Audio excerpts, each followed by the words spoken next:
Հրապարակ թերթը գրում է. դեռևս անցած ուրբաթ թերթին հայտնի է դարձել, որ ոստիկան նորաստեղծ գվարդիային համար 1 պատրաստություն է հայտարարվել։ Ասվել է, որ հարկ եղած դեպքում պետք է փակել մարզերից Երևան մտնող ճանապարհները, թույլ չտալ, որ մարդիկ գան մայրաքաղաք։ Ըստ ամենայնի, Փաշինյանը նախապես ծրագրել է իր սև գործը եւ կանխատեսել, որ ընդդիմությունն իր էլեկտորատին փողոցային պայքարի կկանչի, տեսնելով ընտրակեղծիքները։ Սակայն 3 մինչև երեկո ընդդիմադիրները քննարկումների մեջ էին եւ անգամ խուսափում էին գնահատականներ տալ ընտրությունների մասին, գոնե հայտարարել, որ չեն ճանաչում դրանց արդյունքները։ Գրում է թերթը։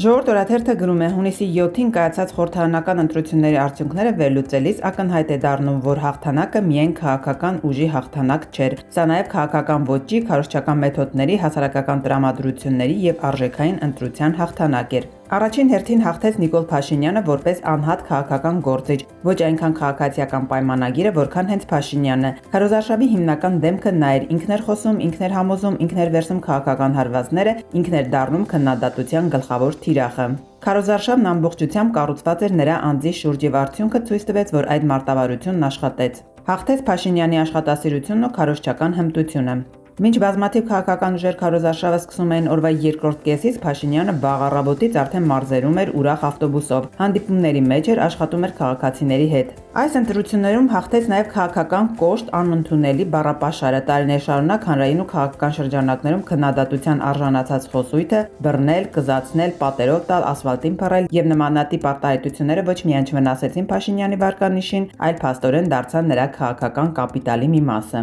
Թերթը արձանագրել է նաև, որ Փաշինյանի դեմքով հաղթեց նաև պոպուլիզմը, ֆեյք եւ քաղաքական անպատասխանատվությունը։ Նրա բազմաթիվ հայտարարություններ հիմնված էին իրականությանը չհամապատասխանող պնդումների եւ չափազանցված գնահատականների վրա։ Սակայն նա կարողացավ այդ ուղերձները ներկայացնել հասարակության համար ընկալելի եւ ազդեցիկ ձևով։ Այս ընտրություններում հաղթեց նաև վարչական ռեսուրսը եւ ուժային համակարգի ներգրավվածությունը քաղաքական գործընթացներում։ Ըստ տարբեր տեղեկությունների ուժային կառույցները դեռևս նոյեմբեր ամսից սկսել էին հատուկ ուշադրության տակ պահել հիմնականում 3 ընդդիմադիր քաղաքական ուժերի գործունեությունը։ Ընդդիմադիր շրջանակներում համոզված են, որ ողջ ուժային բլոկն այս ընտրությունների ընթացքում գործել է աննախադեպ քաղաքականացված եւ ուղղորդված պայմաններում։ Այս ընտրություններում հաղթեց նաև հակառուսական տրամադրությունները եւ եվրոպական ուղղությունը։ Գրում է թերթը։ Հրապարակ թերթը գրում է. Կիրակի օրը տեղի ունեցած ընտրություններից հետո ամենատրագիկ փաստը թերևս ԲՀԿ-ի խորհրդարան չանցնելն է, որին ընդամենը մոտ 60 ձայն պակասեց։ Իդեպ 2021-ի ընտրություններում էլ մոտ 1800 ձայն էր պակասել ԲՀԿ-ին ՇՄ հաղթահարելու համար, սակայն այս անգամ ԲՀԿ-ի անցնել-չանցնելու փաստն առավել առանցքային նշանակություն ունի քաղաքացիական պայմանագրի համար։ Թերթի տեղեկություններով Գագիկ Ծառուկյանի առաջնորդած ուժը հաղթահարել է անցողիկ շմ, սակայն իշխանական շրջանակից նրան գործարք են առաջարկել, որ կմտնի խորհրդարան, եթե համաձայնի դառնալ Փաշինյանի գրպանային ընդդիմությունը եւ հարկ եղած դեպքում 3/5 մեծամասնություն ապահովի նրա համար, օրինակ սահմանադրական կարևորագույն մարմինների ղեկավարների եւ անդամների ընտրության ժամանակ։ Քաղաքացիական պայմանագիրը ԲՀԿ-ի խորհրդարան անցնելու դեպքում զրկվում է այդ հնարավորությունից։ Նրան 2 ձայն է պակասում, սակայն Ծառուկյանը մերժել է առաջարկը, ինչից հետո ԿՀ-ն հայտարարել է, որ ԲՀԿ-ն չի հաղթահարում անցողիկ ՇՄ։ Գրում է թերթը։